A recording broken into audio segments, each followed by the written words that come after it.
रिया अपने गांव में सब लड़कियों से बहुत सुंदर और सुशील थी। रिया अपने माँ बाप की इकलौती बेटी थी।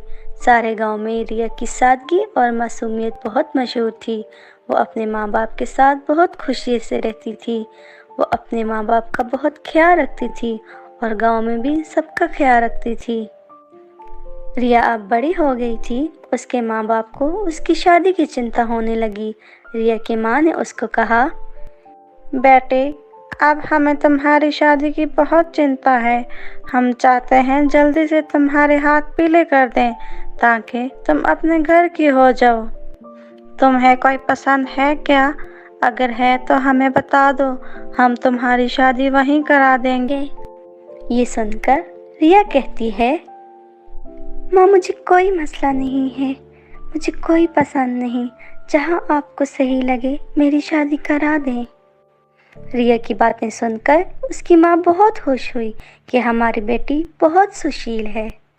और फिर एक दिन राकेश अपनी माँ और बहन के साथ रिया को देखने आता है।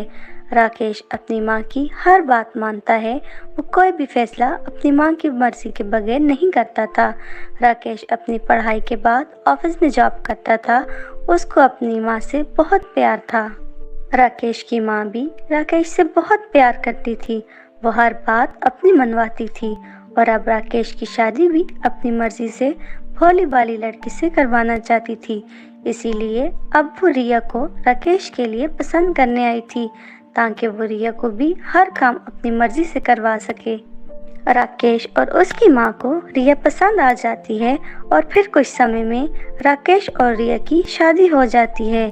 शादी के बाद राकेश की माँ रिया को कहती है, बहू, अब तुम इस घर में आ गई हो। अब यहाँ के हर काम तुम्हारी जिम्मेदारी है। यहाँ के सब काम आज के बाद तुम संभालोगी। और कुछ समय में ही राकेश की माँ ने रिया पे अत्याचार करना शुरू कर दिया था। राकेश की माँ रिया को हर काम में नीचा दिखाती और हर काम में टोकती थी। राकेश नरम मिजाज था। वो घर के मामलात में कम ही दखल देता था। रिया को अकेले ही राकेश की माँ के जुल्म सहने पड़ते थे। राकेश की माँ सारा दिन रिया से काम करवाती और बात बात में गुस्सा करती थी। रिया किचन में काम कर रही होती तो गुस्से से कहती, ठीक से सब्जियां काटो। क्या तुम्हें सब्जियां काटनी नहीं आती?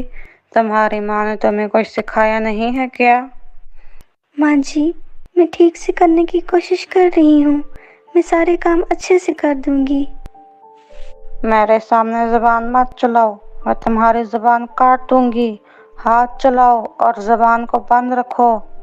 ये सुनकर रिया चुप हो जाती और अपने कामों में लगी रहती। रिया सारा दिन घर के काम करती रहती थी। जब कोई पड़ोस से आता, उनके सामने राकेश की माँ रिया से बहुत अच्छे से बात करती थी। जैसे ही वो चले जाते, फिर से रिया पर जुल्म करने लगती थी। रिया ने कभी भी अपनी सास के जुल्म अपनी माँ को कि नहीं बताए थे। और फिर एक दिन राकेश की माँ गिर जाती है और उसकी टांग टूट जाती है। वो कोई भी काम नहीं कर सकती। वो अब हिल भी नहीं सकती थी। वो छोटे छोटे काम के लिए रिया को आवाज़ देती थी। रिया एकदम से सारे काम करती, वक्त पे खाना और दवा भी देती थी। रिया राकेश की माँ के भी सारे काम करती और घर भी सारा संभालती थी। रिया को अपनी खिदमत करते देख राकेश की माँ को बहुत दुख हुआ कि उसने रिया पर कितने जुल्म किए, उसको कितना सताया।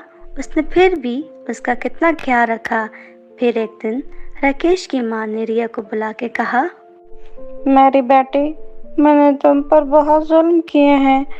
तुमने कभी भी कुछ नहीं कहा, हमेशा मुझसे बातें सुनती रही हो और फिर भी अब तुमने मेरा कितना ख्याल रखा है। मुझे माफ़ कर दो, मैं बहुत शर्मिंदा हूँ। ये सुनकर रिया कहती है, अरे माँ, आप कैसी बातें करती हैं?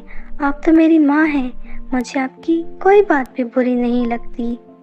ये कह के दोनों खुशी से रोने लग जाती हैं। और उसके बाद राकेश की माँ रिया का बहुत ख्याल रखती है और वो दोनों आपस में बहुत प्यार से रहती हैं। ये सब देखकर राकेश भी बहुत खुश हो जाता है और वो सब खुशी खुशी रहने लगते हैं।